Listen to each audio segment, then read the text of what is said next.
Albert Einstein pernah berkata semua orang adalah jenius. Tapi jika Anda menilai ikan dengan kemampuannya memanjat pohon, ia akan percaya seumur hidupnya bahwa ia bodoh. Kita memiliki sekolah modern. Saya senang Anda bisa datang. Dia bukan saja membuat ikan memanjat pohon, tapi juga membuat mereka turun dan lari sejauh 10 mil. Katakan padaku, sekolah. Apakah Anda bangga dengan hal-hal yang telah Anda lakukan? Mengubah jutaan orang menjadi robot. Apakah kamu merasa senang? Apakah Anda menyadari betapa banyak anak di kelas seperti ikan yang berenang di hulu YG tidak pernah menemukan bakat berpikir mereka? Mereka dungu. Mereka tidak berguna. Ya, sudah waktunya untuk tidak ada lagi alasan. Saya memanggil sekolah untuk berdiri dan menuduhnya membunuh kreativitas, individualitas, dan menjadi kasar secara intelektual. Dia adalah institusi kuno yang telah hidup lebih lama dari penggunaannya jadi yang mulia. Ini mengakhiri pernyataan pembuka saya. Dan jika saya boleh mengajukan bukti kasus saya akan membuktikannya. Lanjutkan, perhatikan. Di sini adalah telepon modern. Pernah lihat? Ini adalah telepon 150 tahun lalu. Beda jauh kan? Tetap bersamaku. Perhatikan, inilah mobil hari ini dan inilah mobil dari 150 tahun yang lalu. Beda jauh kan? Oke, nah pahami ini. Inilah kelas hari ini.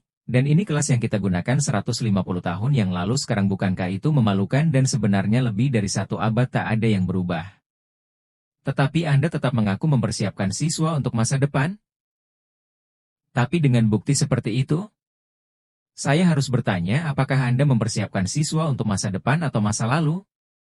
Saya memeriksa latar belakang Anda dan kenyataan menunjukkan bahwa Anda dibuat untuk melatih orang untuk bekerja di pabrik yang menjelaskan mengapa Anda menempatkan siswa dalam barisan lurus dengan baik dan rapi, mengatakan bahwa mereka tetap duduk mengangkat tangan jika Anda ingin berbicara. Beri mereka istirahat singkat untuk makan dan 8 jam sehari dan mengatakan padanya apa yang harus dipikirkan. Oh. Dan membuat mereka berkompetisi untuk mendapatkan A. Huruf yang menentukan kualitas produk, daging kelas A. Saya pahami itu. Saat itu berbeda. Kita semua memiliki masa lalu. Saya sendiri bukan Gandhi, tapi hari ini kita tidak perlu membuat robot zombie. Dunia telah berkembang dan sekarang kita membutuhkan orang yang berpikir kreatif secara inovatif, kritis, mandiri dengan kemampuan untuk terhubung. Lihatlah, setiap ilmuwan akan mengatakan kepada Anda bahwa tidak ada dua otak yang sama dan setiap orang tua dengan 2 anak atau lebih akan mengkonfirmasi klaim tersebut. Jadi mohon jelaskan mengapa Anda memperlakukan siswa seperti bingkai kue atau topi senabak, memberikan mereka satu ukuran cocok untuk semua omong kosong. Hakim, perhatikan bahasamu. Maaf YG mulia, tapi jika dokter meresepkan obat yang sama persis ke semua pasiennya, hasilnya akan tragis sehingga banyak orang yang akan sakit. Ini yang terjadi di sekolah. Inilah yang terjadi. Ini malpraktek pendidikan di mana satu guru berdiri di depan 20 anak yang masing-masing memiliki kemampuan YG berbeda, kebutuhan YG berbeda, bakat YG berbeda, mimpi YG berbeda, dan Anda mengajarkan hal yang sama dengan cara yang sama. Itu mengerikan. Hadirin sekalian, terdakwa tidak boleh dibebaskan karena ini mungkin salah satu tindak pidana terburuk yang pernah ada YG pernah dilakukan. Dan mari kita singgung bagaimana Anda memperlakukan karyawan Anda. Keberatan ditolak.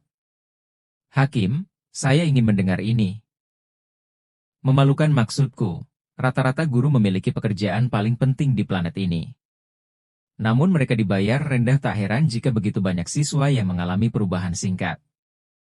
Jujur saja, guru harus mendapatkan gaji sebanyak dokter karena dokter dapat melakukan operasi jantung dan menyelamatkan nyawa anak, tapi seorang guru besar bisa mencapai hati anak itu dan membiarkannya benar-benar hidup. Lihat, guru adalah pahlawan yang sering disalahkan, tapi mereka bukan masalahnya. Mereka bekerja dalam sebuah sistem tanpa banyak pilihan atau hak. Kurikulum dibuat oleh pembuat kebijakan yang sebagian besar tidak pernah mengajar sehari dalam kehidupan mereka. Yang terobsesi dengan tes terstandarisasi yang mereka pikir berkutat dalam pertanyaan pilihan ganda akan menentukan kesuksesan. Ini aneh. Fakta sebenarnya tes ini terlalu kasar untuk digunakan dan harus ditinggalkan, tapi jangan ambil kata-kata saya untuk itu. Ambil Frederick J. Kelly, pria yang menemukan pengujian terstandarisasi, yang mengatakan, dan saya kutip, "Ya, tes ini terlalu kasar untuk digunakan dan harus ditinggalkan." Hadirin para dewan juri, jika kita lanjutkan cara ini hasilnya akan menjadi fatal. Saya tidak terlalu percaya pada sekolah, tapi saya percaya pada orang-orang, dan jika kita bisa menyesuaikan perawatan kesehatan, mobil, halaman Facebook, maka itu adalah tugas kita untuk melakukan hal yang sama pada pendidikan untuk mengupgrade dan mengubah dan menghilangkan semangat sekolah karena itu tidak ada gunanya kecuali kita berusaha mengeluarkan semangat masing-masing dan setiap siswa yang seharusnya menjadi tugas kita tidak ada standar kompetensi. Sebagai gantinya, mari kita mencapai inti setiap hati di setiap kelas. Memang matematika itu penting, tapi tidak lebih penting dari seni atau tari-mari beri setiap karunia. Siswa, kesempatan yang sama aku tahu ini terdengar seperti mimpi tetapi negara-negara seperti Finlandia melakukan hal-hal yang mengesankan mereka memiliki hari sekolah yang lebih singkat. Guru mendapat gaji yang layak tidak ada PR dan mereka fokus pada kolaborasi daripada persaingan, berkompetisi. Tapi inilah YG mengejutkan, teman-teman. Sistem pendidikan mereka mengungguli setiap negara lain di dunia.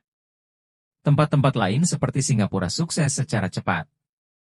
Sekolah seperti program Montessori seperti Akademihan tidak ada solusi tunggal tapi mari kita bergerak karena sementara siswa mungkin 20% dari populasi kita mereka adalah 100% masa depan kita.